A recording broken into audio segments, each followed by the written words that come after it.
Hey folks, what's going on? It's me, Andrew Westmoreland, back again with yet another video. And today I have a really interesting update with that Turkish Embassy Brawl. If you're not familiar, I covered that at length, probably 2 or 3 videos back in May.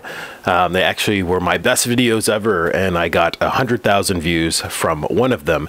But we have an update. So the 2 prime suspects in the Turkish Embassy Brawl that were seen beating the crap out of American protesters have been arrested and charged.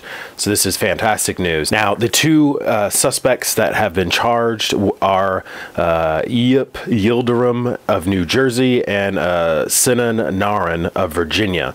Both of these are Turkish American citizens, so this is not what we initially thought that they were visiting.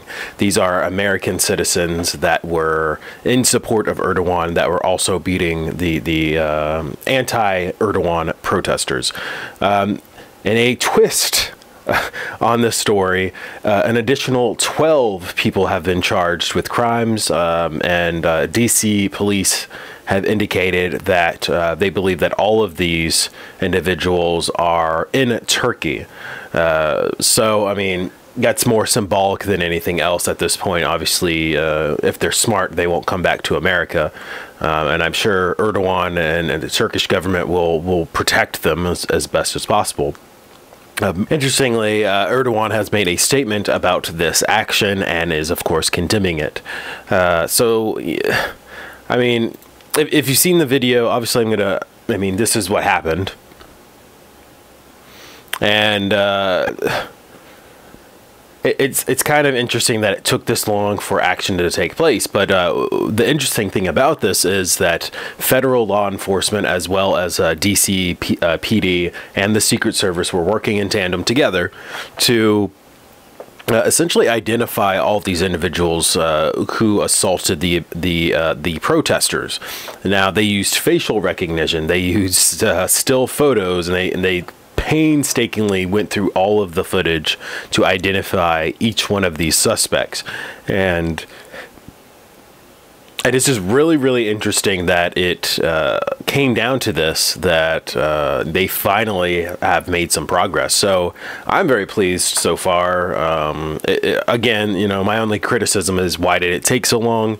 And why did it take massive congressional and senatorial pressure, as well as members of the media and the public to voice outrage? Why did it take that long? Some of the responses we've heard from government officials were that it was complicated, that obviously it was a diplomatic situation, as well as there being issues of diplomatic immunity at play here. But the 2 individuals that were charged and arrested, they're actually arrested by U.S. Marshals. Those 2 are American citizens, so there's no issue with diplomatic immunity. And yeah, they're going down. They're definitely going down.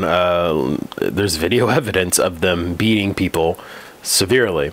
So the charges for Yildirim include assault with significant bodily injury, aggravated assault, and misdemeanor assault, or threatening assault in a menacing manner. Naran was charged with aggravated assault and misdemeanor assault, or threatening assault in a menacing manner. So again, excellent news, and I'm absolutely thrilled to hear about this. Now, again, I'm still getting comments from people on that video who presumably are Turkish in origin, and they're still very much in support of Erdogan. And you know, here in America, you have the freedom of free speech here, unlike what they try to suppress in this incident. And you have that right. You have that right to voice your concerns, your opinions, or whatever it may be. And when you're commenting on my channel, for the most part, I don't care. I'm not going to censor you. I'm not going to delete your comments. I'm going to leave it as it is and let people make up their own mind.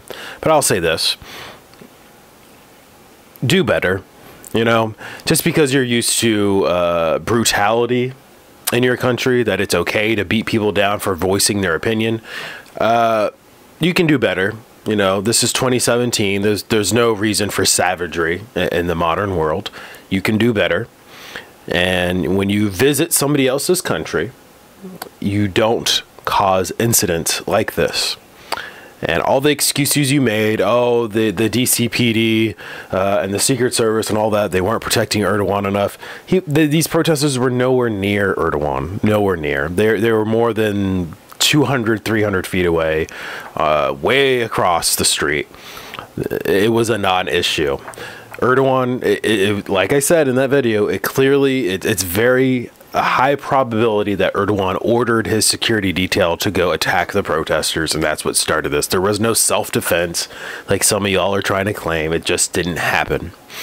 So I'm going to leave it there, let you all read through these articles yourself, and definitely comment down below and let me know what you think about this. If you liked this video, please hit that like button. If you're new here, please hit that subscribe button. And as always, if you like what I'm doing here and you wanted to contribute a little bit more, please consider becoming a Patreon. Every little bit helps, and it definitely keeps this channel going for the future. So thank you so much for watching, and remember that I'm your centrist voice of reason in a time of hyper-partisan lunacy. See you next time, folks.